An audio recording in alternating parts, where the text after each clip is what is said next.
Ezra அதிகாரம் 9. இவைகள் செய்து முடிந்த பின்பு பிரபுக்கள் என்னிடத்தில் சேர்ந்து, இஸ்ரவேல் ஜனங்களும் ஆசாரியரும் லேவியரும் ஆகிய இவர்கள் கானானியர், ஏத்தியர், பெரிசியர், எபூசியர், அம்மோனியர், மோவாபியர், எகிப்தியர், அம்மோரியர் என்னும் இந்த தேசங்களின் ஜனங்களுக்கும் அவருடைய அருவருப்புகளுக்கும் விலகி இருக்கவில்லை.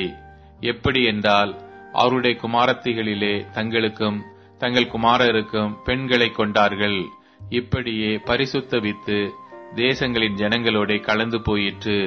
பிரபுக்களின் கையும் அதிகாரிகளின் கையும் இந்த குற்றத்தில் முந்தினதாயிருக்கிறது என்றார்கள். இந்த வர்த்தமானத்தை நான் கேட்டபொழுது என் வஸ்திரத்தையும் என் சால்வையையும் நான் கிழித்து என் தலையிலும் என் தாடியிலும் உள்ள மயிரை பிடுங்கி திகைத்தவனாய் உட்கார்ந்திருந்தேன். அப்பொழுது சிறையிருப்பிலிருந்து வந்தவர்களுடைய குற்றத்தின் நிமித்தம் இஸ்ரவேலுடைய தேவனின் வார்த்தைகளுக்கு நடுங்குகிற யாவரும் என்னோட கூடிக்கொண்டார்கள். நானோ அந்திபலி செலுத்தும் மட்டும் திகைத்தவனாய் உட்கார்ந்து கொண்டிருந்தேன். அந்திபலி நேரத்திலே நான் துக்கத்தோடு எழுந்து கிழித்து கொண்ட வஸ்திரத்தோடும் சால்வையோடும் முழங்கார்படியிட்டு என் கைகளை என் தேவனாகிய கர்த்தருக்கு நேராக விரித்து, என் தேவனே, நான் என் முகத்தை என் தேவனாகிய உமக்கு முன்பாக ஏறெடுக்க வெட்கி கலங்குகிறேன். எங்கள் அக்கிரமங்கள் எங்கள் தலைக்கு மேலாக பெருகிற்று. எங்கள் குற்றம் வான பரியந்தம் வளர்ந்து போயிற்று. எங்கள் பிதாக்களின் நாட்கள் முதல் இந்நாள் மட்டும் நாங்கள் பெரிய குற்றத்துக்கு உள்ளாயிருக்கிறோம். எங்கள் அக்கிரமங்களின் நிமித்தம் நாங்களும் எங்கள் ராஜாக்களும் எங்கள் ஆசாரியர்களும் இந்நாளில் இருக்கிறது போல அந்நிய தேச ராஜாக்களின் கையிலே பட்டயத்துக்கும் சிறையிருப்புக்கும் கொள்ளைக்கும் வெட்கத்துக்கும் ஒப்புக் கொடுக்கப்பட்டோம். இப்பொழுதும் எங்கள் தேவனாகிய கர்த்தர் எங்களிலே தப்பின சிலரை மீதியாக வைக்கவும் தம்முடைய பரிசுத்த ஸ்தலத்தில் எங்களுக்கு ஒரு குச்சை கொடுக்கவும், இப்படியே எங்கள் தேவன் எங்கள் கண்களை பிரகாசிப்பித்து எங்கள் அடிமைத்தனத்திலே எங்களுக்கு கொஞ்சம் உயிர் கொடுக்கவும் அவராலே கொஞ்ச நேரமாவது கிருபை கிடைத்தது. நாங்கள் அடிமைகளாயிருந்தோம், ஆனாலும் எங்கள் அடிமைத்தனத்திலே எங்கள் தேவன் எங்களை கைவிடாமல் எங்களுக்கு உயிர் கொடுக்கவும், நாங்கள் எங்கள் தேவனுடைய ஆலயத்தை எடுப்பித்து பாழாய்ப்போன அதை புதுப்பிக்கும்படிக்கும் எங்களுக்கு யூதாவிலும் எருசலேமிலும் ஒரு வேலியை கட்டளையிடும்படிக்கும் பெர்சியாவின் ராஜாக்கள் சமூகத்தில் எங்களுக்கு தயை கிடைக்கச் செய்தார்.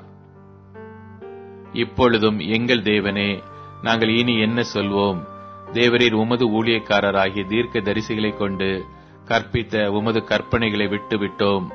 நீங்கள் சுதந்திரிக்கிறதற்கு உட்பிரவேசிக்கும் தேசமானது தேசா தேசங்களுடைய ஜனங்களின் அசங்கியத்தினாலும் அவர்கள் அதை ஒருமுனை தொடங்கி மறுமுனை மட்டும் நிறைய பண்ணின அவர்களுடைய அருவருப்புகளினாலும் அவர்களுடைய அசுத்தத்தினாலும் தீட்டுப்பட்டதாயிருக்கிறது. ஆதலால் நீங்கள் பலத்து கொண்டு தேசத்தின் நன்மையை புசித்து அதை நித்திய காலமாக உங்கள் பிள்ளைகளுக்கு உம்பிளிக்கையாக பின் வைக்கும்படிக்கு நீங்கள் உங்கள் குமாரத்திகளை அவர்களுடைய குமாரருக்கு கொடாமலும் அவர்களுடைய குமாரத்திகளை உங்கள் குமாரருக்கு கொல்லாமலும் அவர்களுடைய சமாதானத்தையும் நன்மையையும் ஒரு காலம் நாடாமலும் இருப்பீர்களாக என்றீரே.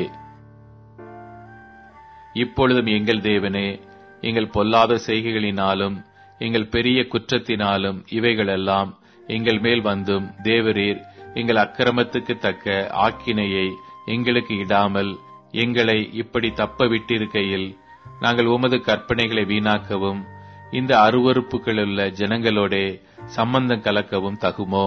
அப்படி செய்தால் எங்களில் ஒருவரும் மீண்டு தப்பாதபடிக்கு தேவரீர் எங்களை நிர்மூலமாக்கு மட்டும் எங்கள் மேல் கோபமாயிருப்பீர் அல்லவோ? இஸ்ரவேலின் தேவனாகிய கர்த்தாவே, நீர் நீதியுள்ளவர். ஆகையால் இந்நாளில் இருக்கிறது போல நாங்கள் தப்பி மீந்திருக்கிறோம். இதோ நாங்கள் உமக்கு முன்பாக குற்றத்திற்குள்ளானவர்கள். இது நிமித்தம் நாங்கள் உமக்கு முன்பாக நிற்கத்தக்கவர்கள் அல்ல என்று பிரார்த்தித்தேன்.